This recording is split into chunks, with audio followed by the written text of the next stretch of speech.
What's up guys? Nandito ulit tayo sa Clermont by Philinvest. So mag-update ulit ako sa inyo.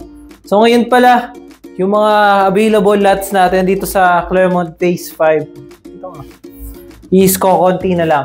So ngayon guys, tuturo ko yung mga available lots. Guys, no, panoorin nyo to. So yung available lots na lang natin dito is ito, Block 1.17. So pangalawa ito, Block 18, Lot 14, 16, 19 and 20. Tapos Block 15, Lot 23. Saka Block 4, Lot 16. Yan yung pinakamura. Tapos Block 3, Lot 13. Iba?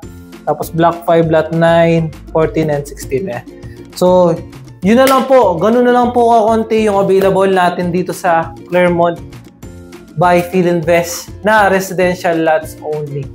Pero meron tayong mga house and lot sa Clermont Phase 4. Ito, pakita ko. Clermont Phase 4. So, yung Clermont Phase 4 natin, yung mga available lots natin is nandito sa, ayan. So, Block 35 hanggang dito sa 51. Yung ginagawa na yan, guys, no? So, may mga bahay na. Dito naman, may dalawa pa. So, yung price range dito, yeah. Yung price range sa Clermont Phase 4 is nasa 4.6 million. So, ganyan na po siya. So, ganito yung bahay niya. Ayan, guys, no? Ayan. So, single attached unit. So, parang parking lot siya dito banda. Parking lot siya dyan. And then, firewall dito. Alright? And then, meron siyang 3 bedrooms. Ito, 1, 2, 3, tas 2 CR. 1, 2. Ayan, 2 CR yan.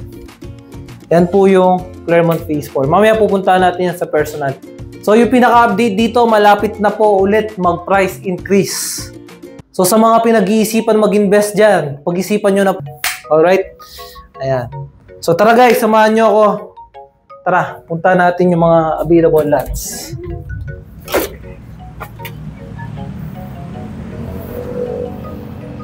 Punta natin yung mga available lots sa Clermont. Ayan, pakita mo yung Clermont. So, ayan, along the highway yung Clermont. So, tara, punta natin yung Phase 1, Phase 2, Phase 5, saka Phase 4. Libutin natin lahat para makita.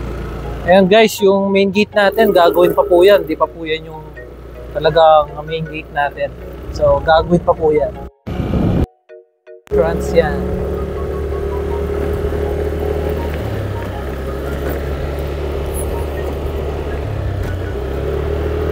So, dito yung Phase 1, saka Phase 2. So, sariling design po dyan.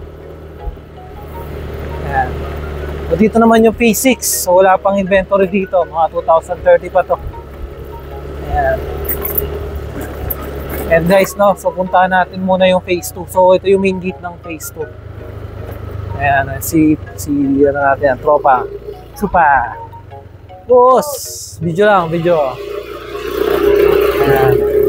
So, yan tinan nyo naman guys, yung mga sariling design na bahay dito.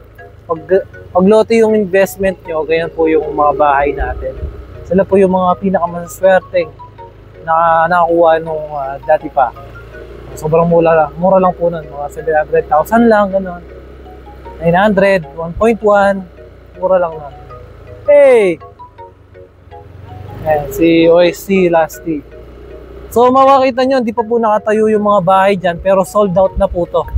Ibig sabihin, meron na pong mga meron na po nakabili sa lahat ng mga lote dito. Hindi lang nila pinapatayan. Yung iba, tinatayo na. Ayan. Pakita mo yung mga bahay. Ayan guys, oh. Ayan naman yung mga... Ito yung clubhouse ng Clermont Phase 1, Phase 2. Ayan ang clubhouse niya. So, maganda yan. So, bawat pieces dito may sariling clubhouse. Kaya hindi tayo magkakaagawan. Saka ito guys, oh, ang ganda ng bahay na to, solid. Napakaganda. 120 lang po yan. Punta tayo dito sa corner lot. Ayan. So, pag end unit talaga yung house nyo, grabe, laki oh.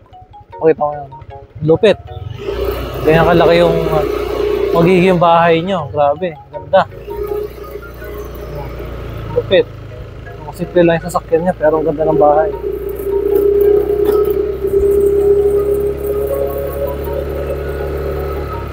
And guys, papakita ko sa inyo. Ayan, 120 lang din. 120 lang ba to? Tingnan natin kung gaano kalaki to. Laki. Laki square meter to. Wala siyang square meter. Pero malaki siya. Baka dalawang lote to, 240. Ay, mali ako. Ay, dami na nagpapaka yung bahay. So guys, end unit ulit to. So yung maximum height natin dito guys, nasa 9 meters. So third floor na yon, mataas na yon. Ang ganda oh. Ito guys, yung pagkakaiba ng design. So depende talaga sa design, 120 lang to. Ito 120 lang din to, itinatayo na yan. Yan, tinan nyo guys, 120 lang yan. Pero ang laki na niya. Ito guys, 120 rin to. Yan. Pero ang laki niya na. Yan, oh. Ang ganda niyan. Solid, di ba? Natayo yan, solid yan. Pwede rin bungalow. Makikita nyo naman guys, yung mga bungalow din dito. Sariling design talaga. Makakapili ka ng design na para sa'yo. Ayan guys, bungalow lang to. Pero ang ganda. Diba? Nasa Claremont ka pa. Malapit ka pa sa airport. Okay, pupunta na natin ngayon. Phase 3 muna tayo, phase 3. Phase 3 naman, mga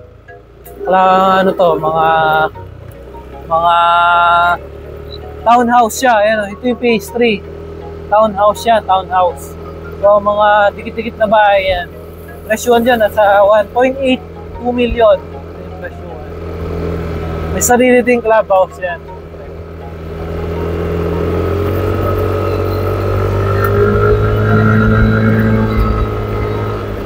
Ito yung phase 3. So, yung clubhouse niya, yun yung clubhouse niya. Sarili siyang clubhouse. Dito na tayo sa phase 5. So, ito yung phase 5. Yeah, so, may mga nag-grass cut.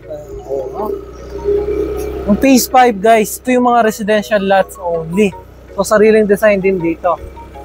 Ayan, puntahan natin. Gina-grass cut na ulit.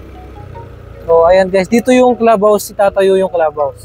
So, hopefully this second quarter and third quarter, tatayo na po siya. Ayan. So, sige guys, dito muna tayo. So, dito guys, dito, konti na lang po talaga yung mga available lots natin.